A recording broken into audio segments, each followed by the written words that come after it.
Today भी थोड़ा सा हम आगे प्रोसीड करेंगे। सबसे पहले मैं यहाँ पे छोटा सा आर्टिकल है वो डिस्कस कर रहा हूँ और वो है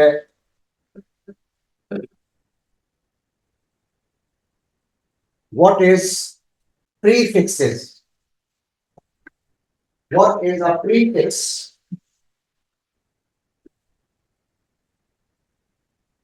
ये चीजें भी आपको बाय हार्ट, इनके जो रिलेशनशिप है प्रीफिक्सेस का वो आपको बाय हार्ट याद होना चाहिए। प्रीफिक्सेस क्या होते हैं? जैसे कि हम यूज करते हैं kilometres, we use mega watt, gigabytes. ठीक है, दीज आर प्रीफिक्सेस। पहले से डिसाइडेड है कि किसको हमने कितने 10 की पावर से रिप्रेजेंट करना है। तो वी हैव मल्टीपल्स। जैसे कि हम कहते हैं किलो, किलो को रिप्रेजेंट किया जाता है स्मॉल के से, and this is 10 raise to power 3। Kilo जब भी कहा जाएगा तो आप उसकी जगह 10 रेज टू पावर 3 रिप्लेस कर सकते हैं। मेगा, कैपिटल एम, जब भी लिखा जाएगा इसका मतलब है 10 रेज टू पावर 6। ये 3 के डिफरेंस से आती है values. Then we have giga. जब भी गीगा लिखा जाएगा कैपिटल जी तो ये 10 रेज टू पावर 9 है। और इससे भी बड़ा यूनिट जो है वो है टेरा, टेराबाइट सुना होगा वर्ड आपने। Capital T, it is 10 raise to power 12। तो आपको कम से कम ये 4 मल्टीपल्स मालूम होना चाहिए। इससे भी बड़ा वैसे है पीटा एंड ईसा, इनसे भी बड़े यूनिट बन जाते हैं। जैसे कि यहाँ पे जो है पीटा जो है PETA, इसको हम रिप्रेजेंट करते हैं कैपिटल P से। ये 10 रेज टू पावर 15 है। मगर एटलीस्ट आपको ये 4 जो है मालूम होना चाहिए। उससे बड़ा अगर आपको मालूम है दैट्स अ प्लस पॉइंट।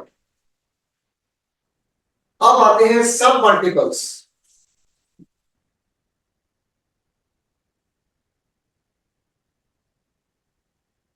जैसे कि मिली, मिलीमीटर स्मॉल m,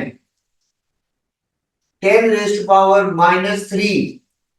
इससे भी छोटा है माइक्रो, ये लिखा जाएगा इस तरीके से 10 रेज टू पावर -6। इससे भी छोटा है nano, small n, 10 raise to power -9।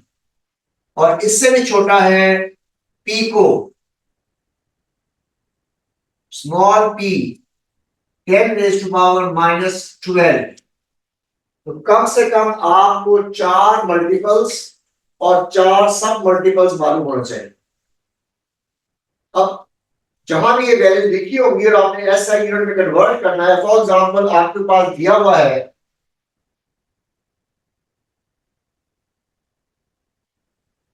102 micrometer और वो कह रहा है कि इसको जरा मीटर में कन्वर्ट करें, तो क्या लिखूंगा मैं? माइक्रो की जगह वो डेसिमल बात है, पहले कन्वर्ट करेंगे। अच्छा, -6 मीटर्स। अब आता है साइंटिफिक नोटेशन। साइंटिफिक नोटेशन का मतलब है कि आप इसको 1 डेसिमल प्लेस तक राउंड करेंगे। तो आपका डेसिमल जितना लेफ्ट पे मूव करेगा उतना 10 की पावर माइनस पे कम होती जाएगी। तो ये बन जाएगा 1.02 into 10 raise to power -4 metres. जितना आप राइट पे मूव करेंगे उतना माइनस कम हो जाएगा। ये हमेशा ये थोड़ा सा डेरिवेशन आपको आनी चाहिए, how to convert values from one unit to another.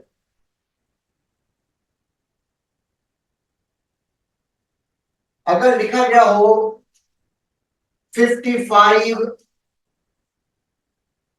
Mega joules, how many joules? 52 10 into 10 power 6 It will be 52 into 10 raised to power 6 joules. और 1 डेसिमल प्लेस में क्या लिखूंगा? 1 में 10 power 7. अगर मैं एक डिजिट लेफ्ट पे मूव करूंगा तो ये बन जाएगा 5.2 into 10 raised to power 7 joules. इस तरह आपको ये यूनिट जो है वो कन्वर्ट करने आने चाहिए. अब जरा थोड़ा सा मैं डिफरेंट कर रहा हूं. वो कहते हैं बताइएगा कि 1 गीगा मल्टीप्लाई बाय मिली किसके बराबर आएगा? हाँ. पावर माइनस गीगा क्या होता है? गीगा 10 होता है ना तो 12 हो जाएगा फिर मिली 10 raised to power 9 और मिली क्या होता है? मिली माइनस 3 होता 10 raised to power -3 क्या बचेगा? है ये 6 हो जाएगा. इस तरह आप सिंपलीफाई करना आपको आना चाहिए. लेकिन मिली -3 में माइनस माइनस प्लस नहीं हो जाएगा. क्यों? मिली Bases are same, powers are added. 9 minus 3 multiply हो रहा है. लेकिन आपने अच्छा मल्टीप्लाई डिवीजन तो नहीं है. ओके जी, अब जरा बताइएगा 13 multiply by nano. 13 multiply by nano.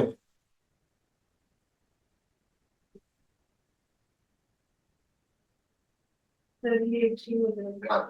13 का मतलब है 10 रेज टू पावर 12 और नैनो का मतलब है 10 raise to power -9. 10 raise to power 3 बच गया हमारे पास. इस तरीके से आपने इन चीजों को सिंप्लीफाई करना है. अगर आपको ये यूनिट्स मालूम होंगे तो आप सॉल्व कर सकते हैं, वरना कैसे सॉल्व करेंगे? क्लियर? ये कॉन्सेप्ट है जो आपको मल्टीपल्स और सब मल्टीपल्स के बारे में इंफॉर्मेशन होनी चाहिए. Okay, let's proceed from here.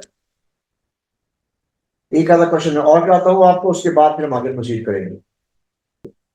वो कहते हैं S I base quantities are base, mass and time. State 3 more.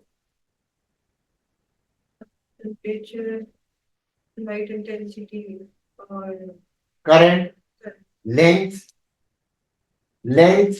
Current, temperature, amount of substance या ल्यूमिनस इंटेंसिटी. लाइट इंटेंसिटी और चीज होती है, ये ल्यूमिनस इंटेंसिटी टर्म थोड़ी सी. लाइट इंटेंसिटी होती नहीं है. नहीं, लाइट इंटेंसिटी भी होती है, वैसे भी रेडिएशन की इंटेंसिटी भी होती है. ये ल्यूमिनस इंटेंसिटी हम A2 में पढ़ेंगे. अब उन्होंने कहा कि हमारे पास एक फॉर्मूला है F is equal to B R square rho V raise to power K. तो कहते हैं इसमें F stand for force. F की क्या यूनिट्स होंगी? केजी मीटर स्क्वायर और सेकंड स्क्वायर नहीं होगा. मीटर और सेकंड पर स्क्वायर. सेकंड का स्क्वायर नहीं होगा. -2 -2. तो केजी मीटर पर second square. Unit of density mass और वॉल्यूम. लाइक वो बताना है ऐसा ही है. KG mass upon volume. KG metre cube और एस माइनस. हाँ, वो बात से आगे बेटा. क्यों mass is in kilograms, volume is in meter cubes, तो kg per meter cube. KG पर मीटर कितना सेकंड तो आएगा नहीं. Speed meter per second. Correct.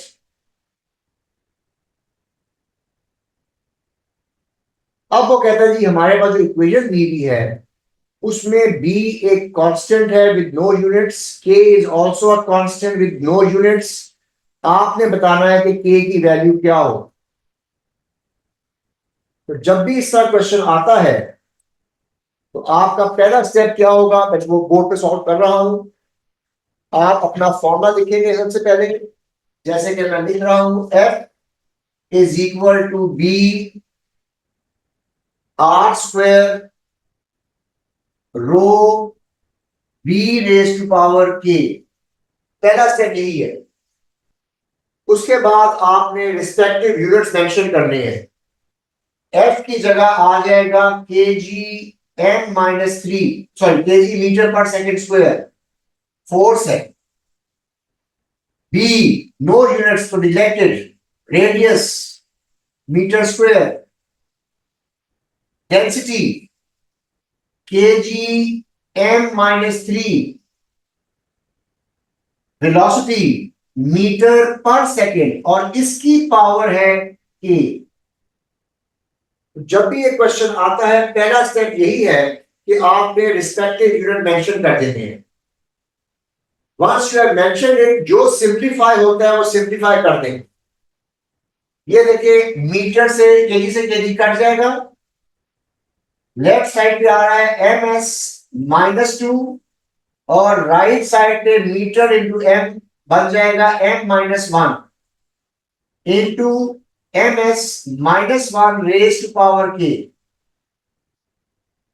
अब जो क्वांटिटी पावर में आ रही है उसको आप सब्जेक्ट बना रहे हैं और बाकी तमाम चीजों को दूसरा भेजें। जब ये m लेफ्ट पे आएगा तो ये डिवीजन में आएगा, और ये डिवीजन में आ रहा है तो ये जब ऊपर जाएगा तो प्लस नहीं हो जाएगा, ये बन जाएगा m²s-2, और राइट साइड पे बच गया है ms-1 raise to power k। अगर लेफ्ट पे देखिएगा m²s-2, अगर हम चाहते हैं कि ms-1 इसकी बेस बन जाए तो 2 पावर नहीं बन रही, तो मीटर स्क्वायर कैसे? देखिए ms m-1 ऊपर गया +1 m इंटू m, -1 +1 तो कट नहीं जाएगा, नहीं माइनस ऊपर जाएगा तो +1 नहीं हो जाएगा, ऊपर भी जाएगा, डिवाइड नहीं होगा। 1/m-1 लिखा हुआ है ना, ऊपर तो m लिखा हुआ है, इसको आप ऊपर लेके जाएंगे तो m इंटू m बन जाएगा। कोई भी चीज जब डिनोमिनेटर से न्यूमरेटर जाते हैं तो उसकी पावर पे जो अगर पॉजिटिव है तो नेगेटिव हो जाएगी, अगर नेगेटिव है तो पॉजिटिव हो जाएगी, इसलिए m² बन जाएगी। अब आप खुद देख सकते हैं कि अगर मैं इस चीज को यहां पे कॉमन निकालूं तो मैं लिख सकता हूं ms-1 रेज टू पावर 2, और राइट पे हमारे पास ms-1 raise to power k लिखा हुआ है।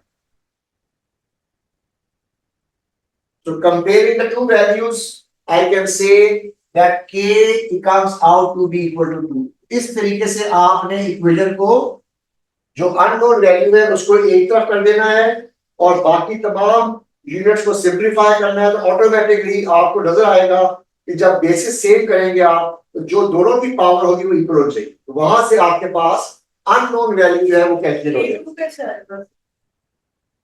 m²s-2 है, देखिए अगर हम ms-1 लेकर स्क्वायर नहीं बनता, ms-1 को स्क्वायर करें पावर कर दीजिए।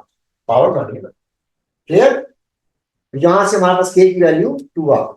ओके नेक्स्ट क्वेश्चन देखिएगा, इसके साथ वाले क्वेश्चन है। अब वो कहता है कि हमारे पास I है, Q है और T है। I, Q और T का क्या फॉर्मूला है? Q stand for charge, I stand for current and T stand for time. क्या निश्चित है? तो ये क्या कहते हैं, ये कहते हैं Q is इक्वल टू नहीं, मैं ये कहूंगी Q is नहीं, इधर चला जाएगा मल्टीप्लाई, तो Q तो मल्टीप्लाई होगा T से ताकि I बने।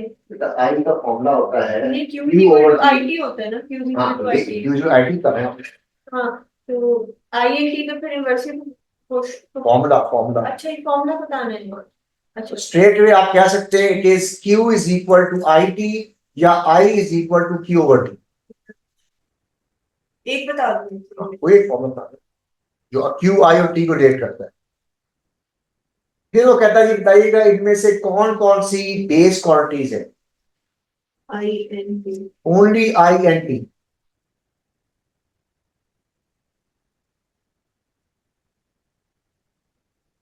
अब उन्होंने हमें एक फॉर्मूला दिया हुआ है I is equal to MSQB raise to power K, जैसे कि यहां पहले दिया हुआ था। वो कहते हैं बताइएगा इनके बेस यूनिट्स क्या हैं? I के क्या बेस यूनिट है? Ampere. Okay, what is the base unit for N? अब पहले हमें देखना है एन है क्या, number of electrons per unit volume, charge नहीं है, नंबर ऑफ इलेक्ट्रॉन्स कह रहा है per unit volume, number of electrons per unit एक वैल्यू है, डिवाइड बाय वॉल्यूम, तो नंबर ऑफ इलेक्ट्रॉन्स का कोई यूनिट नहीं होता, number of electron divided by volume, तो volume is metre cube, E नहीं आएगा इसमें क्योंकि इलेक्ट्रॉन नहीं कह रहा, electron is no charge, it is just number of electron, number है वो, it will only B m-3।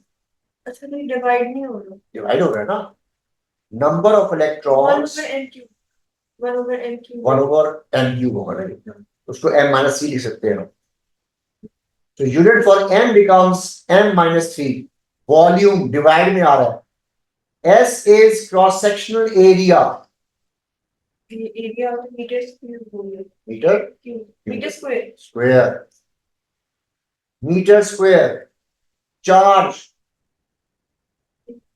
Charge का क्या होता है कूलम्ब, अभी ऊपर लिखा था कूलम्ब तो बिना सही नोट नहीं है, आई ओवर टी, आई ओवर टी नहीं है, एम्पेयर और पर सेकंड, नोट एम्पेयर आई इनटू टी हो रहा है, आई डिवाइड बाय टी तो नहीं है, एस, यस स्ट्रेट अवे,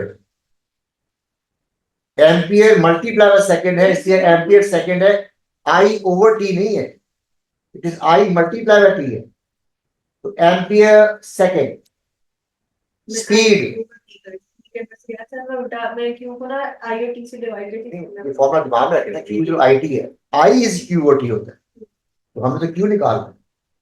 अब वो कहता है जी कि इक्वेशन में से निकाले के की वैल्यू क्या हो, जिस तरह हमने पिछला क्वेश्चन किया था, अभी बोर्ड पे भी हुआ है, इसी तरीके से आपने के की वैल्यू निकालनी है, तो पहला स्टेप क्या होगा कि जो जो यूनिट्स आपको मालूम है वो पुट करें, फॉर्मूला है I is equal to N S Q V raise to power K, current की जगह एम्पियर आ जाएगा, n की जगह m-3, s की जगह m square, m-1 dot metre पर सेकंड ब्रैकेट के हो जाएगा, फिर ये पूरा ब्रैकेट के देखो वो पे देखना कोड किया मैंने सॉल्व, a से a कट जाएगा, लेफ्ट पे आ जाएगा m-1 into s multiply by ms-1 whole raise to power k, so मैं लेफ्ट पे ले जाऊंगा 1 ओवर m-1s, और जब मैं न्यूमरेटर में इसको लेके आऊंगा तो ये बनेगा ms-1, इसका मतलब इसकी पावर 1 बन रही, तो what should be the value of k, वही हो जाएगा, ऊपर चला जाएगा, तो ये मीटर एम एस हो जाएगा, देखना ये जब ये m-1 ऊपर जाएगा तो +1 हो जाएगा, और s s ऊपर जाके m-1 हो जाएगा, तो ये इसके साथ कट जाएगा, तो देखिए दोनों तरफ देखें, यहाँ पे भी इसकी ms-1 rays to power k है, ये क्या बन जाएगा ms-1 रेज़ टू पावर 1, इसलिए ये बन जाएगा k की वैल्यू 1 आ जाएगी, कंपेयर द पावर्स। अभी कुछ एमसीक्यूज है, let's see if you can solve it. पहला कहता है कि ये मैंने लिखा हुआ है, नहीं इसमें नहीं, या कॉपी में लिखे, वो कहते हैं जी बताइएगा इनमें से कौन सा यूनिट है जो कि केजी मीटर स्क्वायर पर सेकंड स्क्वायर बनेगा,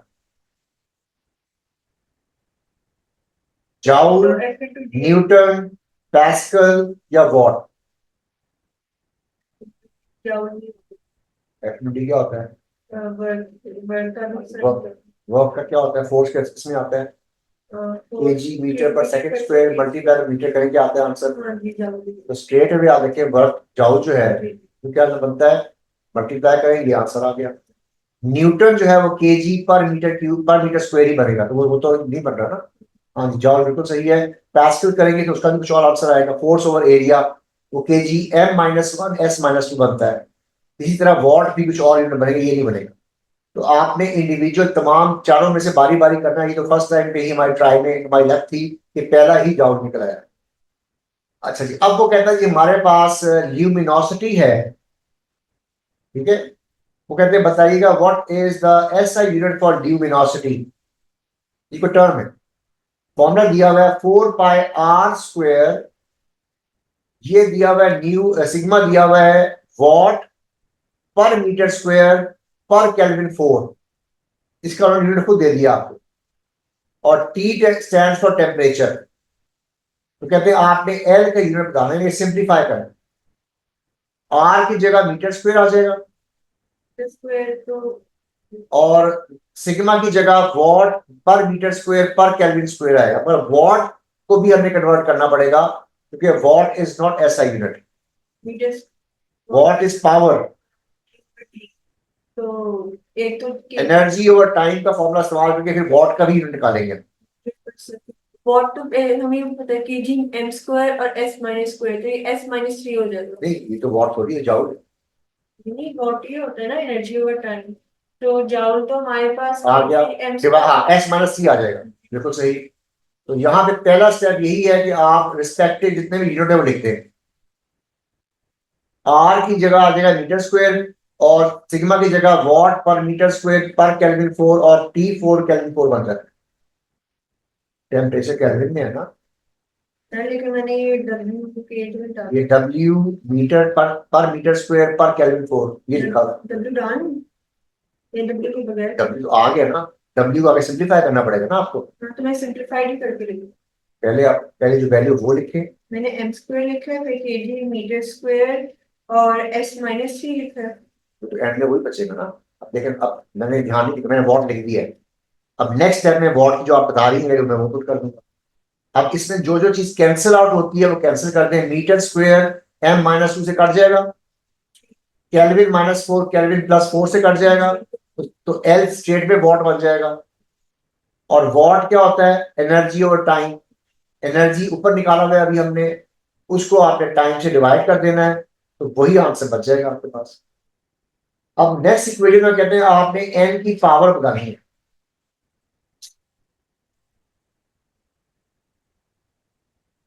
हमने यहां पे एन बताना है क्या नंबर है।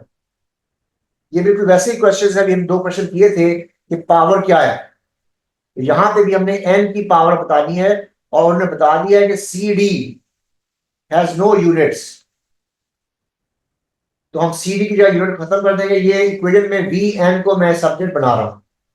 सर तो इसका आंसर वो होगा एच माइनस 3, करना पड़ेगा ना तो आंसर सी होगा उसका आंसर। अब यहाँ पे आपने जो रिस्पेक्टिव वैल्यू बच गई हैं इनके यूनिट मेंशन करें। वी की जगह आ जाएगा मीटर पर सेकेंड पावर एन, फोर्स की जगह आ जाएगा केजी मीटर पर सेकेंड स्क्वायर, डेंसिटी की जगह आ जाएगा केजी पर मीटर क्यूब, और एरिया की जगह आ जाएगा मीटर स्क्वायर। अब सिंप्लीफाई करें जरा, तो देखिए केजी से केजी कट गया, जी मीटर सेकंड एम स्क्वायर आ गया, सर तो ये सॉरी एम माइनस 1 यहाँ नीचे बचा, ऊपर जाके एम स्क्वायर बन जाएगा। -1, हाँ फिर एम स्क्वायर हो जाएगा। तो और क्या बचा, M M S minus 2 divide by M minus 1 का मतलब है एम स्क्वायर एस माइनस 2। जी अब अगर राइट पे आप एम एस माइनस 1 बनाना चाहें तो उसकी पावर क्या बनती है, एम एस -1 बनाना चाहिए, तो यहाँ पे एम एस माइनस 1 लिखा हुआ है ना, तो ये यहाँ के हम इसको यहाँ अंदर उस तरफ हमें ले आए। तो इसी को पावर बनाएंगे बेटा। सर तो ये m1 हो जाएगा, ये s -1 हो जाएगा, नहीं s पावर क्या -3 हो होगी, जाएगा, पावर क्या होगी, कट नहीं जाएगी। कैसे कटेगी, कोई तरीका बताएं।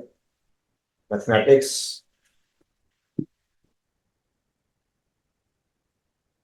ये क्वेश्चन बता दो, ये क्या होगा, ये क्या होता है। तो ये पावर तो कर रही इसको हम M S minus 1 raise power 2 लिख सकते हैं। तो यहाँ से अगर ये 2 पावर है, इसकी पावर ये है, तो आपस में क्या होती है, पावर यही हमने किया दोबारा यहाँ पे, ये वही क्वेश्चन एग्जैक्ट। यहां से हम इसको पावर करेंगे तो हम ये देखते हैं कि एस दोनों की तरफ 2 आ गई पावर, हाँ जी, तो तो एन की वैल्यू 2 हो जाएगी। Clear, so this completes our units. We'll start with the next article, which is errors. Errors and हाँ जी बिल्कुल होमोजेनिटी आए, और है क्या यूनिट्स में होमोजेनिटी ही तो है। जितने हम क्वेश्चन कर रहे हैं ये होमोजेनिटी की ही क्वेश्चन है, और यही टेस्ट में आना है आपको। ये और एस्टिमेशन, errors का क्या मतलब है, अनसर्टेनिटीज का क्या मतलब है, और हम उसको किस तरह कैलकुलेट करते हैं। सबसे पहली बात यह है कि जब हम एक्सपेरिमेंट, ये आमतौर में जो टर्म है ये ज्यादा हमारे एक्सपेरिमेंट एविडेंस में आती है। हम जब एक्सपेरिमेंट कर रहे होते हैं, अब जो आप लोगों ने भी किया होगा एक्सपेरिमेंट, कि आपसे कहा जाता है find the time period of a pendulum, तो आप क्या करते हैं कि आप 10 ऑसिलेशंस का टाइम निकालते हैं। अगर उसी को आप 10 से डिवाइड कर दें तो टाइम पीरियड आ जाएगा। मगर अगर आप सिर्फ एक दफा रीडिंग लेके आंसर लिख रहे हैं तो आपको कोई मार्क्स नहीं मिलेंगे। तो व्हाट डू यू डू, आप एक से ज्यादा रीडिंग लेके उसकी एवरेज निकालते। तो एक सिंगल डिटर्मिनेशन जो है वो एक रीडिंग कराएगी, जबकि जब मेजरमेंट की मैं बात करूंगा तो वो it is a final result of the analysis of series of readings. आपने 2 दफा 3 दफा टाइम पीरियड निकाला, उसकी एवरेज निकाली और फिर अपना फाइनल आंसर लिखा, तो वो मेजरमेंट कराती है। यानी कि आप सिंपल एक दफा रीडिंग देके अपना आंसर नहीं निकालते एक्सपेरिमेंट। इसको हम टर्म्स में कहते हैं final result of analysis of series of readings to a certain degree of accuracy और अनसर्टेनिटी। अब ये एक्यूरेसी और अनसर्टेनिटी जो है ये हम मेंशन करते हैं एज द एक्यूरेसी और अनसर्टेनिटी ऑफ द इंस्ट्रूमेंट, या आपके फिजिकल कंस्ट्रेंट की वजह से वैल्यू कितना वेरी कर सकती है।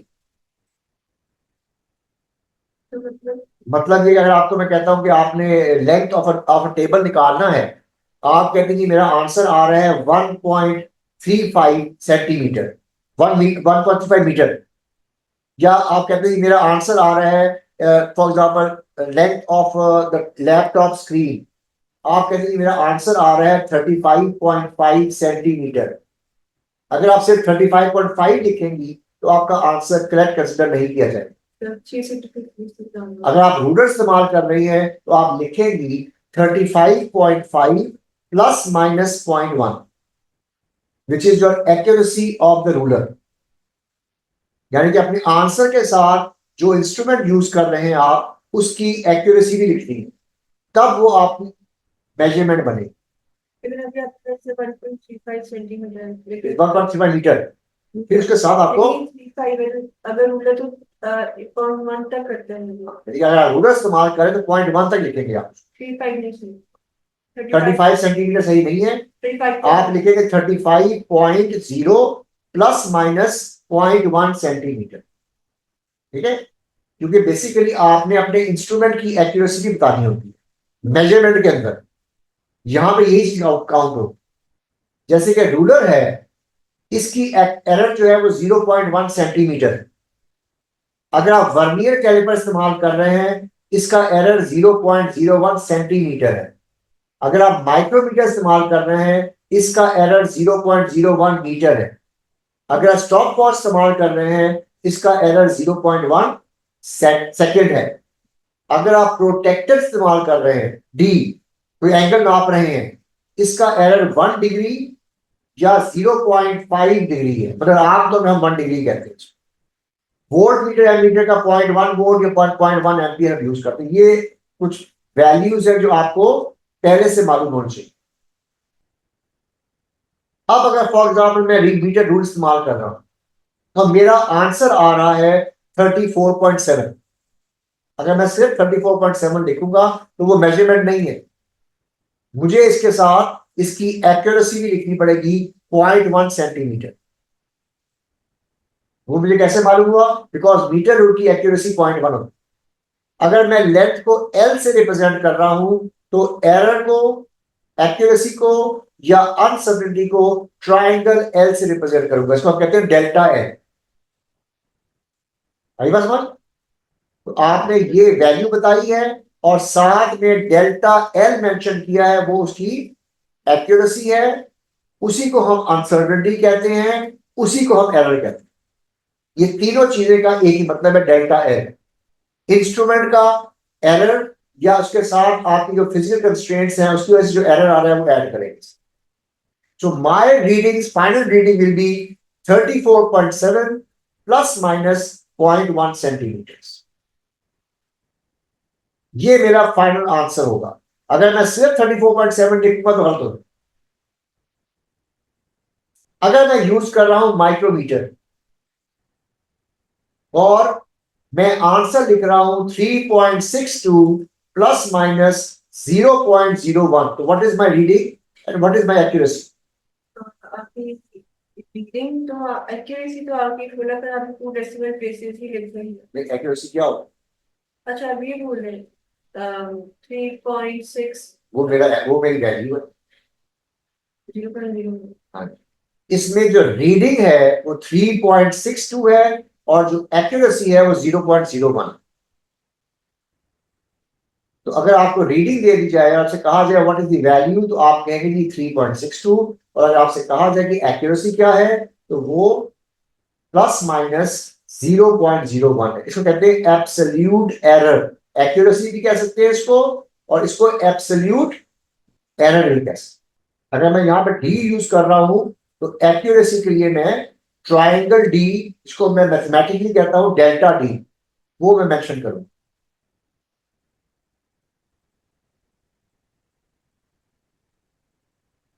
Is it clear?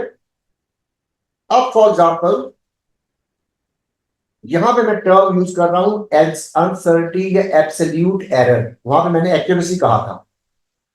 ये मेरी रीडिंग है 34.7 plus minus 0.1। What is my absolute error?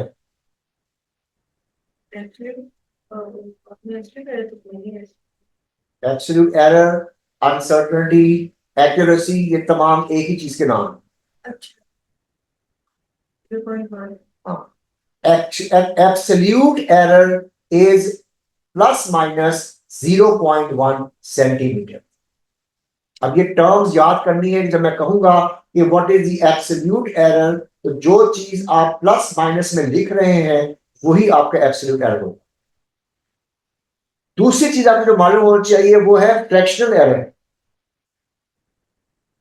ये फ्रैक्शनल एरर का क्या मतलब है? फ्रैक्शनल एरर का मतलब है कि जो आपका एब्सोल्यूट एरर है उसको अपनी वैल्यू से डिवाइड करेंगे तो फ्रैक्शनल एरर आएगा। यानी कि 0.1 डिवाइडेड बाय 34.7 करते हैं, इस टर्म को फ्रैक्शनल एरर कहा जाता है। What is your percentage error? Value से। What is the percentage error? इसको डिवाइड बाय 100 कर दो फ्रैक्शन एरर। ये करेंगे आपकी रीडिंग को डिवाइड बाय आपका जो एरर है उसको डिवाइड बाय 2 into 100 मतलब जो फ्रैक्शनल एरर निकाला हुआ है आपने, इसको मल्टीप्लाई 100 कर दो straight away. 0.1 divide by 34.7 multiply by 100%। अच्छा जरा बताइएगा, ये मेरा एक और रीडिंग है। What is the fractional error? What is the absolute error?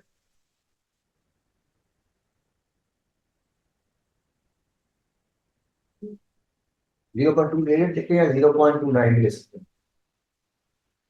हाँ जी, what is the absolute error? 0.01। हाँ, plus minus 0.01, correct. What is the fractional error?